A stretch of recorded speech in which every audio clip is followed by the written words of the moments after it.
Bonjour Vincent Hervouette. Bonjour Dimitri. Le Burkina Faso réclame le départ des troupes françaises. Oui, bis repetita, c'est le même scénario qu'au Mali, en plus rapide, en plus rugueux, en plus humiliant. Les 400 forces spéciales cantonnées au nord de l'aéroport de Ouagadougou peuvent préparer leur pactage. La force sabre a un mois pour décamper.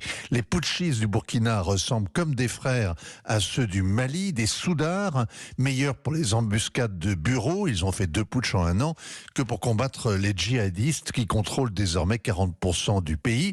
Et au Burkina comme au Mali, ils écoutent la musique russe. Ah oui, ils auraient fait appel à la fameuse milice Wagner.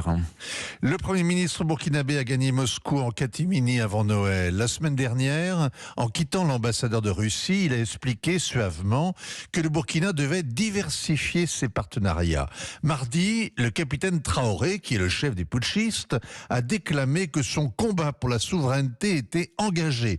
On ne le savait pas, mais il venait de signer la lettre envoyée à Paris pour dénoncer les accords de défense de 2018. Samedi, la foule manifestait sur la place de la Nation avec des petits drapeaux et des grands slogans. Dehors la France, armée française, dégage de chez nous.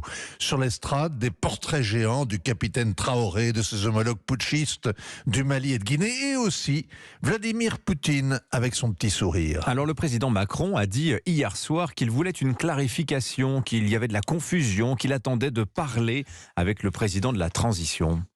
Un coup de pied pareil, c'est difficile de l'ignorer, c'est beau d'essayer quand même. Peut-être que le courrier, parti du Burkina, s'est perdu dans les méandres du Quai d'Orsay. De toute façon, c'était écrit, il y a 3 semaines, le gouvernement burkinabé a sommé l'ambassadeur français de déguerpir dans les 24 heures. L'insolent avait incité nos compatriotes à se replier dans la capitale. Les putschistes, qui sont de grands sensibles, y avaient vu un désaveu. Peut-être que la France aurait pu envisager une réponse virile, tenter de se faire respecter, prendre acte et annoncer le départ des forces spéciales. Ça aurait été un soulagement depuis le temps que ce sabre reste au fourreau, les Burkinabés clouant les troupes au sol en leur refusant l'autorisation de survol du territoire. Paris a préféré envoyer la secrétaire d'État chargée du développement, de la francophonie, des partenariats internationaux et peut-être aussi des bons sentiments. La célèbre Chrysoula Zakharopoulou. Elle est médecin, spécialiste de l'endométriose, moins du Sahel et des putschistes. Alors elle a expliqué justement que personne ne pouvait dicter ses choix au Burkina, que la France était disponible pour inventer un avenir ensemble. Fin de citation. Elle a été reçue 5 sur 5, dehors les Français.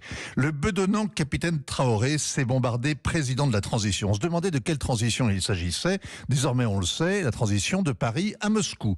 On souhaite bien du plaisir aux Russes qui nous chassent du Sahel. On se console, c'est un mal pour un bien. Il y a d'autres priorités que d'inventer l'avenir avec les putschistes africains. Mais on aurait dû éviter pareille humiliation. C'est toujours dangereux d'apparaître faible et détesté. Signature Vincent Hervouette. Merci beaucoup Vincent, à demain 7h47. C'était